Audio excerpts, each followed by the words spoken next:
happy to be here. Oh, this is exciting. I know this is a very exciting time for you. Oh, can you tell?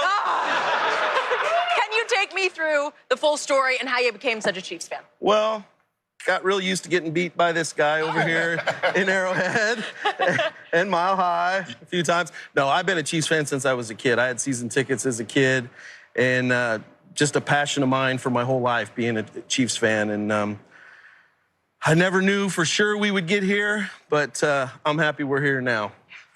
What I appreciate about you is you're not just the typical crazed super fan.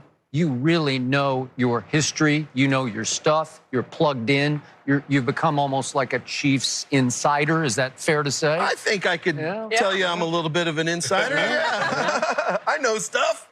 So you are fairly close with Brett Veach, the GM that Andy Reid obviously brought with him from Philly. And Andy made a big, bold statement on opening Monday night coverage on NFL Network. And he just volunteered live national TV that Brett Veach decided before the Mahomes draft that the player he was watching was the greatest player he has ever seen. And I thought that was a huge mouthful. Were you inside with that? Not then. Yeah. Afterwards, a little bit. But, you know, what I would say to that is, you know, he was an area scout in his career. He didn't cover a lot of guys that you might say were some of the greatest, like you said, Cam Newtons or Andrew Luck. But he wasn't in their area. He was on Patrick Mahomes. And I know for a fact that Brett Veach has been on Patrick Mahomes from the very, very, very, very, very beginning. And he put it out there. And I think he 100% was right. He fought and fought and fought to go get Patrick Mahomes. So tell us from what you hear from Andy Reid, and by the way, you do a great Randy Reid. You look just like him. Thank you. Give us the insight on just how much Andy loves this kid. Well, I think more than I can say about Andy, how much Andy loves this kid, the city loves this kid. Right. I think the NFL loves this kid. He's great for football. He's a good guy. He's a great leader. But, you know, look at him on the sidelines. I mean, just how he's invigorated that sideline with Coach Reid and how Coach Reid, you know, has a history with quarterbacks. And I think he's just given Andy Reid hopefully 10 more years, 20 more years in the NFL. I have no idea, but they love him. I mean, he's a competitor. Like, he wants to be perfect all the time. And there's a story I had heard where, you know, that Patrick threw a touchdown pass, scored a touchdown, Travis Kelce. But he threw, or no, he didn't throw it to Travis Kelce. He threw to somebody else. And he came on the sideline and said, you didn't hit Kelce. That you were supposed to hit Kelce. He goes, call the play again. They called the play again. Next time down, threw it to Kelce. Said, told you. And I think that's when everybody was realizing these guys are, they're in the same wheelhouse. How fun is it to watch this offense? Because in the 70s, 80s, and 90s, you were a defensive football team. You guys were running the football with Christian Okoye. I remember rest your soul, Joe Delaney. You were running. I mean, you're a run-based team, and you played outstanding defense. Derek Thomas, Neil Smith. You had those guys. Now, all of a sudden, you're an offensive-based football team. How fun is it watching you guys score 30, 40, 50 points in the game? I never knew how this would feel. I mean, honestly, I'm used to Derek Thomas and Neil Smith coming around the end, Dan Saliamua coming up the middle, pressuring the quarterback, getting the strip sack, and, you know, Albert Lewis and all those guys in the back, blocking kicks, all that. So I never knew what this would feel like. Right. I got to say I love it. It feels real good. You like this out there? Yeah, I like this. You know, but what I've said, man, and you are in this, like, as Kansas City fans, we're used to the Broncos going down the field and beating us in the last 2 minutes with John Elway, right? With Peyton Manning, whomever. Now I tell Kansas City fans, we got that guy. Right. We're that team. We're the team that can come back and beat anybody at any given play. And that's the thing that has to change in all of our minds as fans and in the city. So my take on what you just said, because I have to sit across from that guy talking about Patrick Mahomes every day, is that the pressure is mounting to an extraordinary level on this kid this week. It feels like a coronation. It feels like the world is waiting for him to break through and win like a foregone conclusion. Super Bowl. Yeah, I don't feel that way, and I don't think that's the pressure that the team is putting on him. Because what I've said in interviews before, it feels different. Back 4 years ago, when it was 21 to 14, I didn't feel like we necessarily had a chance. And when we lost games, it felt like, well, who knows when we're going to ever be able to regroup and be in that game again. Losses do not feel the same. And that's the thing I would tell Patrick Mahomes right now. Go out there and play. We're going to be back here.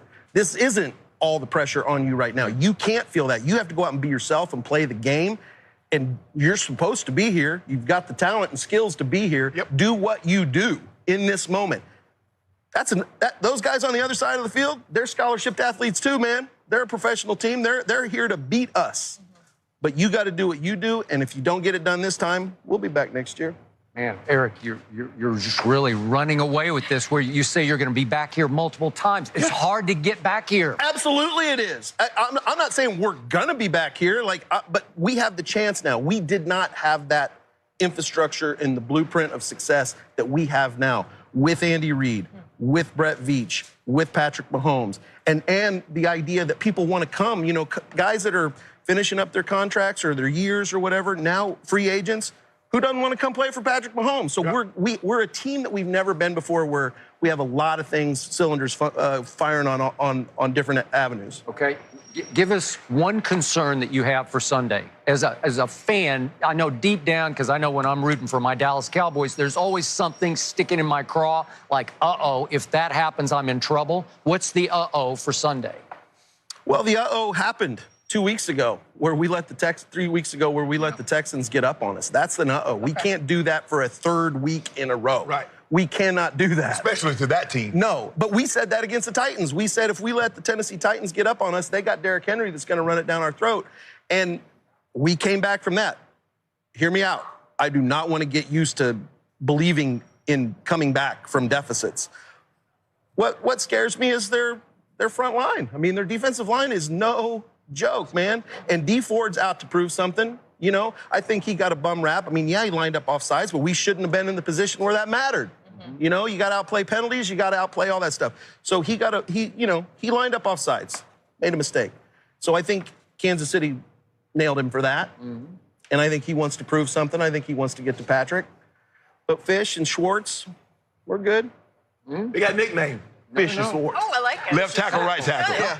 Fish and Schwartz, they got it. I mean, I love my chances with Mitchell Schwartz at right tackle against Bosa. Wow. Do you? I do. Nick, are you listening? Yeah. Yes, he's listening. Yeah, He just he's said listening. Look, again, great matchup. What I love about this matchup is it's not a lot of trash talk between the teams. It's good football talk, right? The best of the best. It has been almost to a fault too good. Yeah. No trash talk except for Frank Clark taking a shot at D Ford. Yeah. Okay. You know, right. but a little bit of that's good, right? A little bit of that. We want that fire in the locker room. We want to put our A's on the line, if you will, you know, and be held accountable. And that may be how he motivates himself. I don't know. Different people do different when things. I'm rooting for my team to a fault, I got jinx ideas, I got good luck charms, I got all these things going on. Do you have any of that operating when you're watching your team? You know, I told my girlfriend on my way down here when we landed, I said, there's a part of me that wish I wouldn't have come. Because But don't you want to see this? Don't you? I do want to see it, but then I think about what happens if the, you know, bad goes. There it goes. If it goes bad, I'd like to be home alone crying. Were you at the AFC Championship game? I was at the AFC Championship. Okay, then they won. Yeah, we did. You were in the divisional right? round. I was at the divisional round. They won. That's right. You good. I'm good. You He have was to be. at home, his home at home, which is that stadium. Yeah, that is my home. I love it. I love it there. How incredible is it there? It's great. Chiefs fan. I mean, look, you guys are all great fans. Everybody's got great fans. Where are my Chiefs fans at? All two of them. All two. Where else? All right. Well, we got great fans, and what makes that stadium so great is it's a destination. You got to wake up, you got to go there, and you got to park. Yep. You know, and you tailgate. You know how it is Yep. when you pull in there. It smells so good.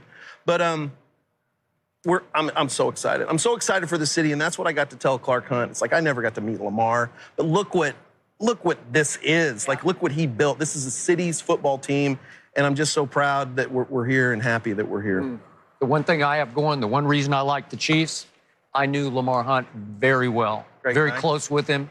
All-time greatest owner I was ever around. I love Jerry Jones. Jerry's got his issues. Lamar's just pure good man.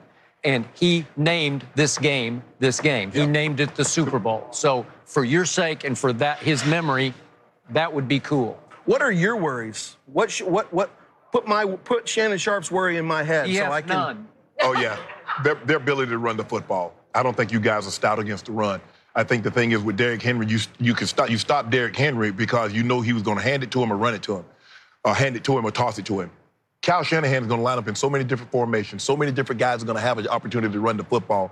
I just don't know if you guys are going to be able to hold up for 4 quarters because that's how you're going to neutralize Patrick Mahomes. I believe that he's still, even though that pass rush, that front four is relentless, I still believe that he'll get an opportunity to make plays. The best way to neutralize him is to keep him on the sideline, and the best way to do that is to run the football.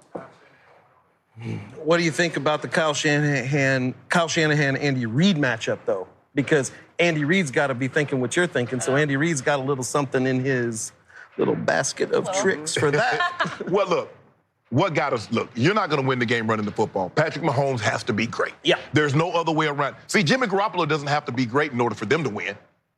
Patrick Mahomes has to be great. You're not winning with Williams is not going to run the ball for 150 yards. Your defense is not going to get 5 takeaways and shut. That's not how it's going to happen. Patrick Mahomes is going to have to be, I believe he's on a pace to be historically great. He will have to be that in order for them to win.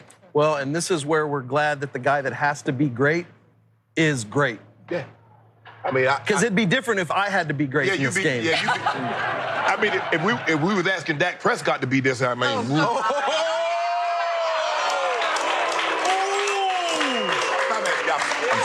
I'm sorry. That's called a callback in my world. I'm sorry. I can't. So wait, I don't until remember. Monday morning. You're a big Dak fan. Oh, the biggest. And you're so Dak fan. Yeah. He's a non-fan. he thinks he's lousy, but he wants him to get like $40 million a year. 38. Yeah. Just trying to get the guy paid. Yeah, I'm a free market guy. Thank you. Yeah, get what you can get.